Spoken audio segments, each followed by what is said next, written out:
इसके हिसाब से आध्यात्मिक शिक्षा दी जा सके। तो उन्होंने कहा कि हाँ है, मेरे पास है, मैं करता हूँ। तो हमने कहा आप सिखाएंगे, इसको कर सकते हैं? उन्होंने कहा हाँ, हम भी रह सकते हैं क्या? उन्होंने कहा हाँ। और फिर उसके बाद हम 2-3 बार आए और उनके बाहर गुरुकुल है वहाँ भी गए, आना जाना किए। इवन जो हमारा सेटअप था ना इंदौर का, पूरा हमने बेच दिया, उनसे पूछ करके कि आ रहे हैं आ जाए ना। उन्होंने कहा आप जिम्मेदारी निभाएंगे? उन्होंने कहा हाँ। फिर उसके बाद वो चेंज हो गए। वो कहने लगे कि मेरे तो हाथ में प्रॉब्लम आ गई है, मैं कर नहीं सकता, अभी गुरुकुल का वो नहीं है, ये देख रहे हैं आप, और लोग आना जाना करते हैं, गुरुकुल नहीं हो पाएगा। ठीक है, अब आप वृंदावन में एडमिशन ले लीजिए। फिर वृंदावन आए, ये हॉस्टल में नहीं जाना चाहती थी, फिर वृंदावन आए, काना माखन में एडमिशन करा दीजिए। हमने तो अपना सारा सब कुछ बेच दिया। अब दोबारा से सेटल होने में समय तो लगता है ना, और एजुकेटेड व्यक्ति क्या करेगा? ना तो झाड़ू पोंछा कर सकता है, ना बर्तन मांज सकता है। तो आप इतने एजुकेटेड हैं तो आपने इतना गलत निर्णय क्यों लिया? किसी की बातों में आप आ गए और बातों में आकर आपने अपना घर बेच दिया। ये तो आपका पूरा गलत निर्णय है। हाँ। तो गलत निर्णय क्यों लिया आपने? और खासकर आप अपनी बेटी को किसके भरोसे छोड़ेंगे? किसकी बातों में? आप पढ़े लिखे हैं, आप कह रहे हैं कि हम पढ़े लिखे हैं, और आप भी किसी की बातों में आ गए, तो कैसे पढ़े लिखे हैं आप? और ये सब बातों में आकर आपने इतना बड़ा नुकसान कर लिया कि अपनी प्रॉपर्टी बेच दी, घर से बेघर हो गए आप। ये गलत निर्णय कभी नहीं लेना किसी के। लेकिन बार बार पूछ करके ही इंसान संसार धोखा देने बैठा है। मेरे से कम से कम आज तक मेरे से कितने लोग पूछ चुके, महाराज जी मैं अपना सब बेच के आ जाऊं क्या? मैंने बोला नहीं, आप आ जाओ, मैं सेवा करूंगा, पर बेचना कुछ मत बेच के आना। पहले आओ, देखो यहाँ भाई जीवन का कोई भरोसा नहीं। आप मेरे भरोसे बेच के सब आ जाओ और कल मैं ही ना रहूं तो? मतलब मैं कभी किसी को खतरे पे नहीं रखता, जितना कर सकता हूं उतना करता हूं, है ना। और आपको ये, आपकी गलती ये है कि आपने सब बेच दिया, पर कोई बात नहीं, बेच के पैसा जो बचा मिला उसको सेव रखा आपने, उससे आप ले लो फिर से घर। और बच्ची को कुछ मेहनत करिए, आप पढ़े लिखे हैं, कमाइए और पढ़ाइए लिखाइए। भगवान की भक्ति करना अच्छा है, आध्यात्मिक होना अच्छी बात है, लेकिन आध्यात्मिक का मतलब ये नहीं कि हम किसी का शिकार हो जाएं। आप रहो, सेवा करो, सब है, लेकिन कभी मैं किसी को किसी भी प्रकार से गलत राह नहीं देता। जितना कर सकता हूं उतना करता हूं। अब देखो, किसी के कारण आपकी और आपकी बेटी की जिंदगी दाव में लग गई कि नहीं? घर से बेघर हो गए कि नहीं? एक गलत निर्णय लेने से। इसलिए अभी जो पैसा है आपके पास, उससे आप अपने लिए बढ़िया सा घर लो पहले, और कहीं काम देखो, काम करो, और अपनी बेटी को बढ़िया पढ़ाओ लिखाओ। संतों की संगति करो, अच्छा है, सत्संग करना चाहिए, लेकिन संसार में रावण जैसे लोग भी हैं जो संत बन के सीता माँ को चुराने आए थे, अपहरण करने आए थे। तो ये तो आपको देखना है ना कि कौन असली है और कौन नकली है, क्या सही और क्या गलत। लेकिन भावनाएं तो आप जानते हैं हिंदू धर्म मैं आपकी बात से सहमत हूँ कि है कि गेरू जो पहना है वो उसको बहुत ज्यादा। अब देखो, पुरानी बातों में डिस्कस करने से कोई लाभ नहीं। अब तो जो हो चुका वो हो चुका। अब ये देख लो कि आगे क्या हो सकता है। अब जो हो चुका उसे आप बदल नहीं सकते, ना मैं बदल सकता। अब जो हो सकता है उस पर विचार किया जा सकता है, और वो हो ये सकता है कि वो पैसा जो है उससे आप अपने लिए घर खरीदो, वहां रहो बढ़िया से, और बेटी को अपने पास रखो। किसी के हाथ में मत दे देना अपनी बेटी इस भरोसे पर कि वो पढ़ाएंगे लिखाएंगे। नहीं, बेटियों को लेके जरा भी लापरवाही नहीं। गौरी गोपाल गुरुकुल बना, मेरे से कितने लोगों ने बोला महाराज जी मैं अपनी लड़की को भेज दूं क्या, मैं अपनी बेटी को भेज दूं क्या? नहीं, मैंने कहा आपके लिए मैं ऑनलाइन क्लासेस रखूंगा, आपकी बेटी को घर बैठे मैं ऑनलाइन क्लासेस दूंगा, आपको यहाँ भेजने की जरूरत नहीं है। समाज में बेटियों के साथ कितना शोषण होता है, किस पर भरोसा करेंगे आप? इसलिए बेटियों को लेकर कोई लापरवाही नहीं। आप ऑनलाइन क्लासेस कब शुरू करेंगे? अगले वर्ष से इसको। हाँ, ऑनलाइन क्लास बिल्कुल पूरे भारत को मिलेगी। वो सबको मिलेगी, सब कुछ मिलेगा। हम पूरे देश की सेवा करेंगे ऐसे। अभी बॉयज के लिए केवल? हाँ, अभी केवल लड़कों के लिए तो 100 लड़के हैं, 100 बच्चे हैं यहाँ पर गौरी गोपाल गुरुकुल में। और हम यहाँ सेवा दे सकते हैं क्या सुबह 9 से 1 बजे? सेवा तो दे सकते हैं आप, कोई दिक्कत नहीं है। कार्यालय में वो सब बातें आप कार्यालय में 1 कीजिए। बजे ये स्कूल से आती है तो उसके बाद संभव नहीं है सुबह 9 से 1? कभी भी, वो तो आपकी स्वतंत्रता है। हम आपके लिए केवल आपका भला हो हम ये चाहते हैं, और सेवा आपकी इच्छा है, करो मत करो, जहाँ आपको 2 पैसे मिले आप वहाँ कार्य कीजिए। लेकिन वो कार्यालय में मना किए। तो यहाँ स्टाफ की पूर्ति हो गई होगी तो इसलिए उन्होंने बोला कहा वृद्ध माताओं के लिए कर सकते हैं क्या सेवा, तो उन्होंने कहा गवर्नमेंट से आया है, वो लोग गवर्नमेंट। अब यहाँ स्टाफ पूरा है ना, आप किसी को निकालें कैसे, फिर कैसे? जरूरत होती तो आप संपर्क नंबर दे दीजिएगा, जरूरत पड़ने पर आपको सूचना दे दी जाएगी। Thank you. पीछे ले जाओ, बहन कब से खड़ी हैं। सब बैठो, मेरी माँ आगे वाले बैठो पहले। जय श्रीमन नारायण। जय श्रीमन नारायण। आपके चरणों में कोटि कोटि प्रणाम। खुश रहिए। आपको भगवान इतनी लंबी आयु दे। आप इतना मार्गदर्शन करते हैं ना गुरुजी, कि इतना अज्ञानी थे, अब पूरा एकदम आपकी भक्ति सुन के बहुत मन परिवर्तन हो गया है। पहले कुछ भी नहीं पता था, न पूजा का न कुछ भी। आपकी ये सुन के भागवत बहुत लोगों का अज्ञान दूर हुआ है। ऐसे ही आप करते रहिए। दास को प्रणाम। और गुरुजी आपसे एक बात करनी है कि जैसे जगन्नाथ भगवान में आज भी कलयुग में भी मतलब प्रसाद, महाप्रसाद मिलता है? हाँ, मिलता है, आज भी उपलब्ध है? हाँ, बिल्कुल मिलता है। भगवान देखो, जो प्रसाद होता है, जो भगवान जी को भोग लगता है वो होता है प्रसाद। और जब भगवान के भक्त खा लेते हैं तो भगवान का खाया भक्त खाएं, और भक्तों का खाया फिर जो भक्तों में बांटा जाए वो बन जाता है महाप्रसाद। वो महाप्रसाद है। गुरुजी मतलब वो बोलते हैं कि लौकिक है, वहाँ की जगन्नाथ भगवान साक्षात विराजमान है। हाँ, साक्षात है ही ना, वो कोई डाउट है? नहीं गुरुजी, बस ऐसे ही उनका कलयुग में भी भगवान। हाँ, कलयुग में भी भगवान, कलयुग में ही भगवान है, अर्थात सहजता से मिलने वाले, सरलता से मिलने वाले। सतयुग के अतिरिक्त त्रेता द्वापर में तो भगवान, सतयुग त्रेता द्वापर में कठिनता से मिलते हैं। हम जैसे पापियों के लिए भगवान कहते हैं कि तुम केवल प्रेम से नाम जप करो, केवल मेरे में श्रद्धा रखो, बस मैं इतने में तुम्हें मिल जाऊंगा।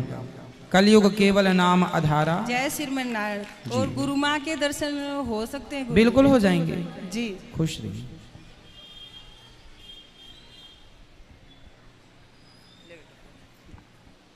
राधे राधे गुरु जी। जी भैया। जय श्री नारायण जी। गुरु जी, हम प्रश्न क्या कर सकते हैं आपसे, लेकिन एक इच्छा है सुनने की। तो हम ये पूछना चाह रहे हैं कि सभी देवता में तुलसी पत्ता चढ़ता है, मगर शंकर भगवान में क्यों नहीं चढ़ाया जाता है? शंकर भगवान में मंजरी चढ़ती है जी, क्योंकि तुलसी की जड़ में ब्रह्मा जी का वास होता है जी। तुलसी के पत्तों में भगवान नारायण का वास होता है, और तुलसी की मंजरी में भगवान शिव का वास होता है। इसलिए शंकर जी पर मंजरी चढ़ती है, तुलसी का पत्ता नहीं चढ़ता, मंजरी चढ़ती है। गुरु जी, एक और प्रश्न है कि राधा का प्रेम कृष्ण भगवान है, ठीक है, और मैंने संतों से भी सुना है, आपसे भी वीडियो में मैंने देखा है कि राधा का प्रेम कृष्ण भगवान है, मगर कहीं भागवत में तो इसकी वर्णन कहीं नहीं गई कि कृष्ण भगवान का शादी राधा के साथ हुआ है। शादी की जरूरत ही नहीं है ना बेटा जी। शादी उनकी होती है जिनकी नहीं हुई है जी। राधा कौन है, पहले आप ये मुझे समझाओ, कौन है राधा? राधा स्वयं कृष्ण ही है। और फिर कृष्ण कौन है? राधा है। हाँ, तो जब दोनों एक है तो शादी के लिए 2 चाहिए ना जी।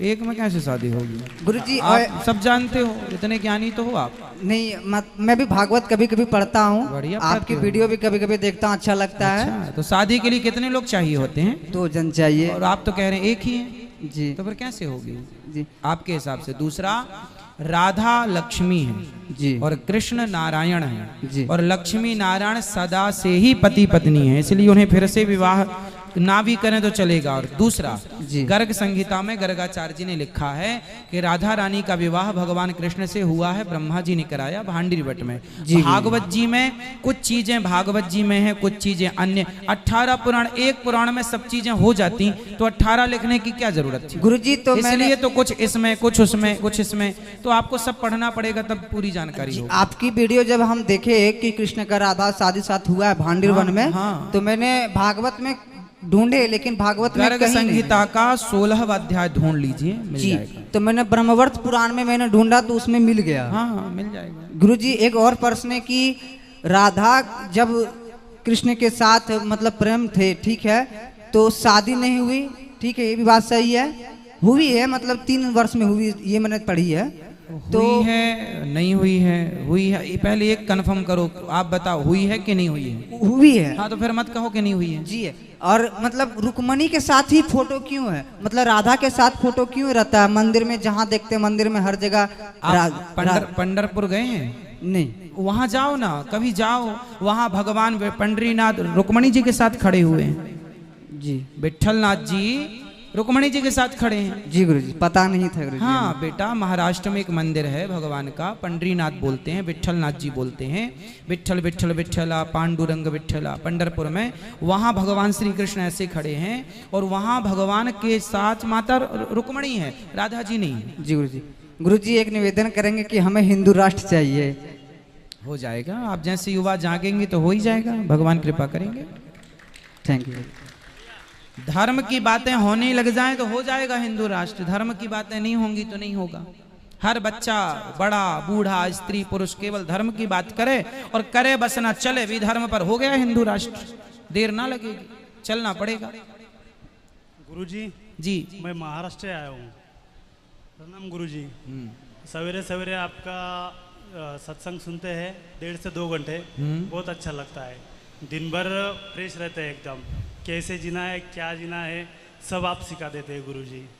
और दिन भर दुकान में राधा रानी का भजन करते रहता हूँ और ज़िंदगी में फ्रेश रहता हूँ एकदम। ऐसा लगता है ज़िंदगी में सब कुछ मिल गया, खुश हो गया, ज़िंदगी अपनी अभी ठीक से चल रही है और सब हासिल हो गया ज़िंदगी में, ऐसा। और परमानंद जी महाराज है, उनका सत्संग सुनता हूँ, उनके कहने से सब ज़िंदगी जी रहा हूँ। बस गुरुजी। खुश रहिए, सत्संग करते रहिए, संतों की शरण में रहिए। सब गुरुजी राधे राधे। जी भैया, आपके चरणों में कोटि कोटि प्रणाम। गुरुजी, किस्मत, तकदीर और भाग्य से ज़्यादा हम अपने कर्मों पे भरोसा करना चाहिए कि नहीं? जैसे गुरुजी लोग कहते हैं लक है, काम हो गया, उसका लक था अच्छा कि काम हो गया, लेकिन कर्मों से भी ज़्यादा तो हमें भगवान पे भरोसा करना चाहिए ना। कर्म श्रेष्ठ है, कर्म करो पर धर्म युक्त कर्म करना चाहिए, जो धर्म के अनुसार कर्म हो।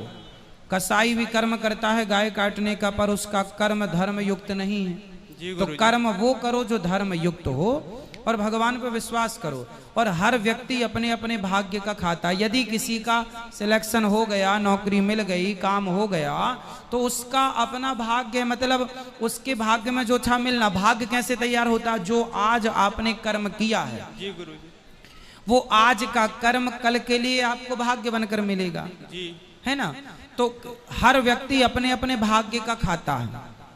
आपका पड़ोसी गरीब है और इस तरफ वाला पड़ोसी खूब अमीर है, तो भाई वो अपने भाग्य का खा रहा है, वो अपने भाग्य का खा रहा है। एक बड़ी गाड़ी में घूम रहा है, एक रिक्शे में घूम रहा है, सब अपने अपने भाग्य का खा रहे हैं, कमा रहे हैं। तो आप ये मत देखो कि जमाना में वो सफल हो गया, वो आगे बढ़ गया, हम क्यों नहीं। वो अपने भाग्य का है। आप कर्म करते रहो मन लगा के अपना कर्म। गुरुजी, वे अगर सफल होता है तो लोग कहते हैं कि लक साथ दिया है, बट वे कर्म भी तो करता है अपना। हाँ भाई, कर्म करो, कर्म ही श्रेष्ठ है, पर धर्म युक्त कर्म। हम बार बार कहता हूँ, लक वक्त सब ठीक है अपनी जगह, सब कह देने की बातें हैं, संतुष्टि है, लेकिन कर्म ही आपको जो दिलाएगा वो कर्म दिलाएगा। लेकिन कर्म भी बार फिर कहूंगा धर्म युक्त हो। जी गुरुजी, बिल्कुल। और गुरुजी एक छोटा सा और प्रश्न है आपसे। गुरुजी 3-3.5 साल हो गए जुड़े हुए, तो पहले चिकन वगैरह खाता था, अब तो बिल्कुल भी नहीं खाता। लेकिन गुरुजी अब तो खा ही चुका हूँ, अब तो पाप तो उसका भोगना ही पड़ेगा मुझे। अब क्या कर सकता हूँ उसके लिए गुरुजी? कोई बात नहीं, आपने देखो गलती सब करते हैं, पर कुछ गलती करने के बाद पश्चाताप नहीं करते, प्रायश्चित नहीं करते। और कुछ लोग प्रायश्चित कर लेते हैं। जो पश्चाताप कर लेता है, पश्चाताप की अग्नि में वो सारे पाप जलकर भस्म हो जाते हैं जो हमसे अनजाने में हो चुके। तो गुरुजी इसका कोई पाप वगैरह तो हम नहीं ना लगेगा? नहीं, आपने प्रायश्चित कर लिया, अब ना खाना दोबारा, नहीं, यही है। नहीं। तो अब सब ठीक न रहेगा? हाँ, सब ठीक रहेगा। और गुरुजी आप एक बात और कहना चाहूँगा, आपकी एक क्वालिटी मुझे बहुत अच्छी लगती है कि दूर दूर से भक्त आते हैं। मैं एक बार बोला भी था, फिर दोबारा कह रहा हूँ गुरुजी कि इतने दूर से भक्त आते हैं, लेकिन आप हर भक्तों को इतना टाइम देते हो मिलने के लिए, एकदम नज़दीक से देखने के लिए कि हर इंसान खुश हो जाता है, प्रसन्न हो जाता है कि महाराज जी को एकदम सामने से मैंने देख लिया। और ये क्वालिटी मुझे सबसे अच्छी लगती है गुरुजी, हर इंसान यहाँ से खुश होके जाता है। कोशिश है कि आप लोगों की, क्योंकि हम ये समझते हैं कि आप लोगों के रूप में भगवान ही आ रहे हैं, और हम भगवान का ही ना जाने किस रूप में नारायण मिल जाएं। भक्त ही तो भगवान है। आप सब जितने बैठे हैं भक्त ही तो हैं, और आप भक्तों की जितनी सेवा हो जाए बस हो जाए। गुरुजी ये क्वालिटी कभी अपने से दूर मत कीजिएगा कि हमेशा। बस ठाकुर जी से यही प्रार्थना है कि प्रभु अपने चरणों में लगाए रखें, और ये सेवा का हम भाव। लोग को ऐसे आपके दर्शन होते रहे नजदीक से गुरुजी। खुश रहिए। ठीक गुरुजी, राधे राधे। आपके चरणों में कोटि कोटि प्रणाम। राधे राधे राधे राधे। गुरुजी राधे राधे। हाँ बेटा, आपको चरण में कोटि कोटि प्रणाम। खुश रहो। गुरुजी एक भजन गाना चाहते हूँ। गा दो बेटा। मान मेरा कहना नहीं तो पछताएगा, मिट्टी का खिलौना मिट्टी में मिल जाएगा। बेटा बेटा क्या करता है, बेटा बेटा क्या करता है, बेटा तेरा एक दिन पड़ोसी बन जाएगा, बेटा तेरा एक दिन पड़ोसी बन जाएगा। मिट्टी का खिलौना मिट्टी में मिल सभी से अनुरोध है कि हमारे मिट्टी इस का चैनल को खिलौना सब्सक्राइब, मिल लाइक, कमेंट करना ना जाएगा। भूलें। राधे राधे, जय श्री जी कृष्ण। राधे राधे। खुश रहो। बोलो। गुरुजी राधे राधे। जी। मेरा नाम अंजना पाल है। मुझे एक छोटा सा क्वेश्चन पूछना है आपसे। बोलो। हम लोग संसार के मोह माया में जड़े हुए हैं, तो इस संसार के मोह माया से कैसे निकलें? संसार के मोह माया से वही पार जा सकता है जो भगवान की शरण में है, जी है ना। बारिश से बचना हो तो छाता लगाना पड़ता है। माया की बारिश सब जगह है, इसलिए कृपा का छाता लगा लो, भगवान की शरण में रहो, अपने आप जी, बच राधे जाओ। हो गया। दीक्षा जब लेते हैं उसकी आयु क्या होती है, और हमें गुरु किसे बनाना चाहिए? जो आपको ज्ञान दें, जो सही राह बताएं, उन्हें गुरु बना लो। अब ठीक है, समय हो गया, आप कल कर लेना बाकी सवाल, है ना। सवाल कल कर लीजिए। कोई कहता है कि सन्यासी गुरु होना चाहिए। जो आपको ज्ञान दे दें, जो आपके अज्ञान का हरण कर लें, जो आपको सही मार्गदर्शन दें, वो आपके गुरु होते हैं। ठीक है। जो YouTube पर जोड़ रहे हैं वो चैनल को सब्सक्राइब कर लें। अभी कुछ ऑनलाइन सवाल मैं पहले करूंगा। भरत से हैं छतरपुर से। महाराज जी, हमने अक्सर सुना है कि वृंदावन के निधिवन में ठाकुर जी अभी रास करते हैं, तो क्या हम अगर रात में वहां जाएं तो क्या ठाकुर जी के दर्शन होंगे? देखो, वहां रात को रुकने की कोशिश कुछ लोगों ने की, पर भगवान को देखकर, भगवान में करोड़ों सूर्य का प्रकाश होता है, भगवान को तेज को सहन करने की क्षमता नहीं है हमारे शरीर में, तो वहां सवेरे तक लोग मरे हुए मिले। तो भगवान आज भी रास रचाते हैं, बात सत्य है, लेकिन उनके दिव्य उस तेज को जब तक कृपा ना करें भगवान, तो अपनी जिद से नहीं, भगवान को अपनी जिद से नहीं, भगवान की कृपा से ही देखा जा सकता है। अर्जुन को जब भगवान ने दर्शन दिया तो उनकी आंखें बंद हो गई, दिव्य चक्षु दिए, तो भगवान की कृपा। वैसे वहां रहने वहां मिलता नहीं है, कोई रहे भी तो फिर ऐसा सुना गया है कि वहां जो रहा सवेरे तक उसका शरीर पूरा हो गया। ओम प्रकाश पाल जी, मरने के बाद पाप पुण्य कौन भोगता है? सूक्ष्म शरीर को दर्द किस प्रकार होता है? मरने के बाद पाप पुण्य हमारा सूक्ष्म शरीर, जैसे आप सपना देखते हैं ना, तो जब आप सोते हैं बिस्तर पर तो आपका एक शरीर बिस्तर पर सोया होता है, एक सपना देख रहा होता है, तो सपने में आपको कोई मारे तो दर्द होता है, आप रोते हैं, चिल्लाते हैं, चीखते हैं, तो सूक्ष्म शरीर ही सुख दुख का भोगता है, उसे ही सारा सुख दुख भोगना पड़ता है। जैसे सपने में आपको सुख दुख होता है, ऐसे ही सचिन ठाकुर जी, राधे राधे गुरु जी।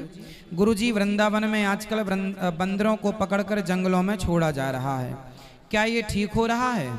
जानवरों के जंगल में लोगों ने अपने घर बना लिए और अब बंदरों को क्यों भगाया जा रहा है? गुरु जी, आप अगर कहेंगे तो सरकार भी आपकी बात सुनेगी। राधे राधे। देखो ऐसा है कि बंदरों के जंगल तो आज बहुत लोग उजाड़ दिए हैं, लेकिन फिर भी सरकार ने विचार रखा, जो कि मैंने सुना, वो ये सुना कि कोई बड़ा जंगल है तो सारे बंदरों को उस जंगल में रखा जाएगा, ताकि बंदरों से जो लोग यहाँ पर कई बार लोगों को घायल आए दिन ये सुनने को मिलता है, किसी को बंदर ने काट लिया, किसी को बंदर ने बहुत ज़्यादा नुकसान पहुंचाया। कई बार बंदर के काटने से या उनके भागने से लोगों भागे यहाँ वहाँ तो उनकी मृत्यु भी हो गई गिर के। ऐसे केस सुनने में आए, इसलिए एक्शन लिया गया कि बंदरों को एक सुरक्षित जंगल में व्यवस्थित छोड़ा जाएगा और वो लोग दर्शन भी कर सकते हैं जाकर के। वो एक अलग प्लान है सरकार का, तो वो सरकार कर रही है उस प्रकार।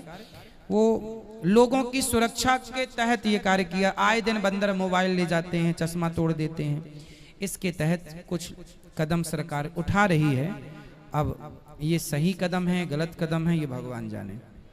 दीपक कुमार जी, महाराज जी राधे राधे।